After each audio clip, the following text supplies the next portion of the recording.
Artist's illustration of a supernova, or exploding star, via smithsonianscience.org. A supernova is a star explosion, destructive on a scale almost beyond human imagining. If our sun exploded as a supernova, the resulting shock wave probably would destroy the whole Earth, but the side of Earth facing the sun would boil away. Scientists estimate that the planet as a whole would increase in temperature to roughly 15 times hotter than our normal sun's surface. What's more, Earth would stay put in orbit. The sudden decrease in the sun's mass might free the planet to wander off into space. Clearly, the sun's distance 8 light minutes away, isn't safe. Fortunately, our sun isn't the sort of star destined to explode as a supernova. But other stars, beyond our solar system, will. What is the closest safe distance? Scientific literature cites 50 to 100 years as the closest safe distance between Earth and a supernova.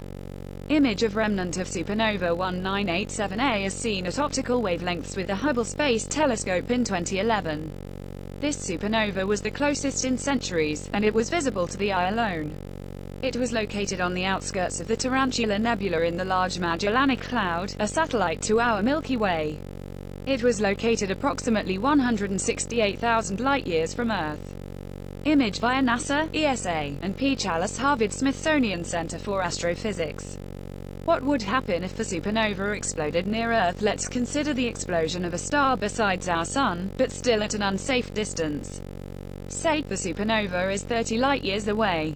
Dr. Mark Reed, a senior astronomer at the Harvard-Smithsonian Center for Astrophysics, has said, were a supernova to go off within about 30 light-years of us, that would lead to major effects on the Earth, possibly mass extinctions. X-rays and more energetic gamma rays from the supernova could destroy the ozone layer that protects us from solar ultraviolet rays.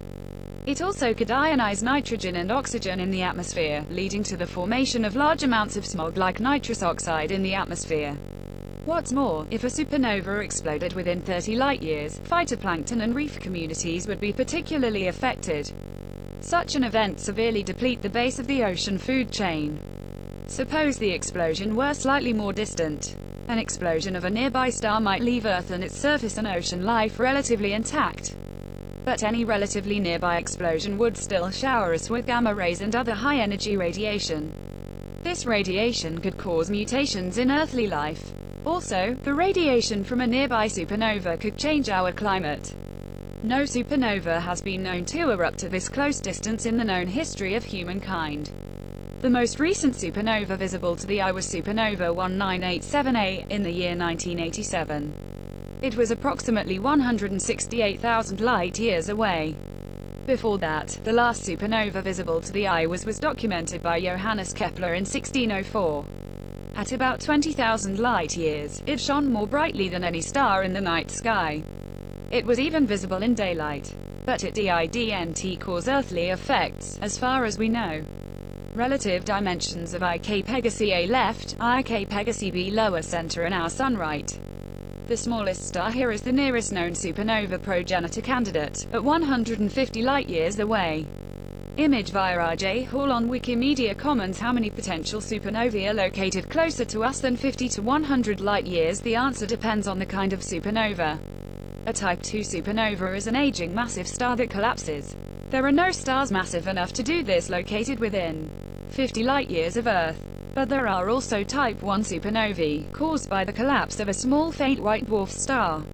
These stars are dim and hard to find, so we can't be sure just how many are around. There are probably a few hundred of these stars within 50 light-years. The star Ik Pegasi B is the nearest known supernova progenitor candidate. It's part of a binary star system, located about 150 light-years from our Sun and Solar System. The main star in the system, Ik Pegasi A, is an ordinary main-sequence star, not unlike our Sun. The potential Type I supernova is the other star, Ik Pegasi B, a massive white dwarf that's extremely small and dense. When the A star begins to evolve into a red giant, it's expected to grow to a radius where the white dwarf can accrete, or take on, matter from its expanded gaseous envelope. When the B star gets massive enough, it might collapse on itself, in the process exploding as a supernova. Read more about the Ik Pegasi system from Phil Platt at Bad Astronomy. Betelgeuse imaged in ultraviolet light by the Hubble Space Telescope and subsequently enhanced by NASA. The bright white spot is likely one of this star's poles. Image via NASA, ESA. What about Betelgeuse? Another star often mentioned in the supernova story is Betelgeuse, one of the brightest stars in our sky, part of the famous constellation Orion. Betelgeuse is a supergiant star. It is intrinsically very brilliant. Such brilliance comes at a price, however. Betelgeuse is one of the most famous stars in the sky because it's due to explode someday. Betelgeuse's enormous energy requires that the fuel be expended quickly, relatively speaking, and in fact Betelgeuse is now near the end of its lifetime. Someday soon, astronomically speaking, it will run out of fuel, collapse under its own weight, and then rebound in a spectacular Type II supernova explosion. When this happens, Betelgeuse will brighten enormously for a few weeks or months, perhaps as bright as the moon and visible in broad daylight. When will it happen? Probably not in our lifetimes, but no one really knows. It could be tomorrow or a million years in the future. When it does happen, any beings on Earth will witness a spectacular event in the night sky, but earthly life won't be harmed. That's because Betelgeuse is 430 light-years away. Read more about Betelgeuse as a supernova. Artist's concept of a supernova via NASA, CXC, Vice. How often do supernovae erupt in our? No one knows. Scientists have speculated that the high-energy radiation from supernovae has already caused mutations in earthly species, maybe even human beings.